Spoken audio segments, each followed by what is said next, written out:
اٹھ کر رہا ہوں، حتیٰ کہ حضرت ابو حفص، امام ابو حفص عمر بن الحسن السمرقندی، فقہ کے امام، حجت ہیں فقہ اور حدیث کے، اتھارٹی ہیں، وہ روایت کرتے ہیں کہ مجھے علم کے ائمہ نے روایت کیا اور انہوں نے کہا کہ ہم حج پر گئے اور دوران حج میں نے ایک شخص کو دیکھا، ائمہ علم و حدیث نے روایت کیا اور امام ابو حفص السمرقندی راوی ہیں اس واقعہ کے، فرماتے ہیں حج پر ایک شخص کو دیکھا، سمیت رجلا فی الحرم وهو کثیر الصلاۃ علی النبی حیث کان، میں نے دیکھا حرم میں طواف کرتے، مقام ملتزم پر، حجر اسود پر، صحیح مروہ پر، جہاں بھی میرے ساتھ تھا، کوئی ذکر کرتا، کوئی استغفار کرتا، کوئی تکبیر تسبیح کرتا، تحلیل کرتا، مگر وہ شخص ہر جگہ صرف حضور پہ درود و سلام پڑھتا تھا، کوئی اور ذکر نہیں کرتا تھا، صرف درود و سلام پڑھتا تھا۔ جب اس کو میں نے یہ دیکھا تو میں نے اس کو ایک جگہ روکا اور میں نے کہا ایھا الرجل ان لکل مقام مقالا، ہر مقام اور ہر جگہ کے لیے ایک الگ ذکر ہوتا ہے، فما بالک لا تشتغل بالدعاء ولا بالتطوع بالصلاۃ سوا انک تصلی علی النبی صلی اللہ علیہ وسلم، تجھے کیا ہے کہ نہ تو کسی جگہ دعا کرتا ہے، نہ استغفار کرتا ہے، نہ کوئی اور اللہ سے اپنی حاجت مانگتا ہے، نہ تسبیح تکبیر کرتا ہے، ہر جگہ صرف حضور پہ درود و سلام پڑھتا رہتا ہے۔ امام ابو حفص السمرقندی حجت ہیں حدیث اور فقہ کے امام، فرماتے ہیں کہ میرے امام اساتذہ نے بتایا کہ یہ پوچھا کہ تو صرف درود و سلام پڑھتا اور باقی کوئی ذکر نہیں کرتا، کیا وجہ ہے؟ اس نے جواب دیا، اس نے کہا آپ نے پوچھ ہی لیا ہے تو راز سن لو، انی خرجت من خراسان حاجا الی ھذا البیت، کہا میں خراسان سے چلا، وکان والدی معی، میرا والد میرے ساتھ تھا حج کرنے کے لیے، رستے میں جب ہم کوفہ کے مقام پر پہنچے، کوفہ، تو میرا باپ بیمار ہوا اور فمات، اس کی وفات ہو گئی، مر گیا۔ جب میرے والد کی اسی حج پر آتے ہوئے وفات ہو گئی، میں نے ان کے چہرے پر پردہ ڈال دیا، کپڑا ڈال دیا، چادر سے ڈھانپ دیا، اور تھوڑی دیر کے بعد جب میں نے اس کا پردہ اٹھایا کہ اب میں لوگوں کو بتاؤں، جنازے کا اہتمام کروں، غسل کروں، تو پردہ اٹھایا، فَإِذَا صُورَتُهُ كَصُورَةِ الْحِمَارِ، اس کا چہرہ گدھے کے چہرے کی طرح ہو گیا تھا، اپنے اعمال کے سبب ایک گدھے کی چہرے کی طرح اس کا چہرہ تھا۔ جب میں نے فَحِينَ رَأَيْتُ ذَلِكَ أَعْظَمُ عِندِي وَتَشَوَّشْتُ بِسَبَبِهِ، میں تشویش میں مبتلا ہوا، پریشان ہوا، بہت غم ہو گیا، رونے لگا، شدید تکلیف ہوئی، اور اب میں پریشان ہوا کہ یہ حال لوگوں کو کیا دکھاؤں، میرا باپ ہے، کہیں گے اس کا باپ گدھے کی شکل کا ہو گیا، اور معلوم بھی نہیں کہ ماجرا کیا ہے، اس کے گناہ کیا تھے۔ روتا روتا روتا پھر بند کر دیا، گزر گئی، رات ہو گئی، مجھے اونگ آ گئی، میں جب اونگ آ گئی لیٹا تو کہا کہ اس حال میں اذ رأیت فی منامی کأن رجلا دخل علینا وجاء الی عند والدی وکشف عن وجهه فنظر الیہ ثم غطاه، میں نے شخص دیکھا، ایک حسین و جمیل، ایک ہستی اندر داخل ہوئی، میرے باپ میت کی طرف گئی، اس کو طرف دیکھا، اس کا پردہ اٹھایا اور پردہ اٹھا کر اس پر توجہ کی، فقال لی ما ھذا الغم العظیم الذی انت فیہ، اس نے پوچھا اتنا غم زدہ کیوں ہو؟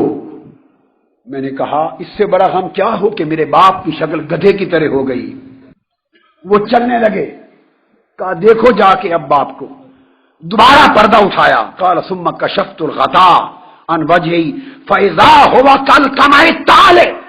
جب دوبارہ پردہ اٹھایا تو خدا کی قسم 14ویں رات کے چاند کی طرح چمک رہا تھا،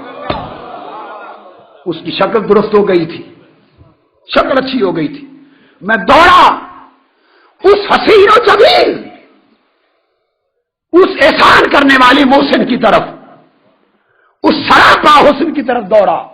اور اپنی محسن کا دامن تھام لیا اور پکڑ کے پوچھا مجھ پر احسان کرم کرنے والے بتا تو جا، واللہ باللہ من انت، آپ ہیں کون؟ فقد کان قدومک مبارکا، آپ کے قدم مبارک ہو گئے، ہماری تقدیر بدل گئی، میرا باپ بخشا گیا، آپ کون ہیں؟ انہوں نے پلٹ کے میری طرف دیکھا، فقال انا المصطفیٰ، انا المصطفیٰ۔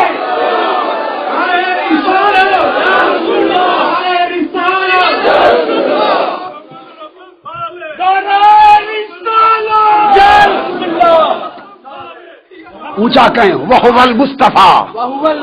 وَهُوَ پڑھیے وَهُوَ پڑھیے پڑھیے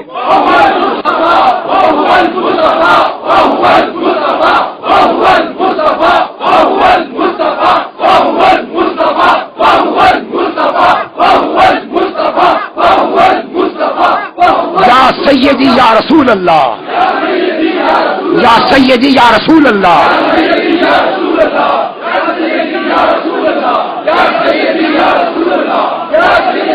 بس بیٹھ جائیے۔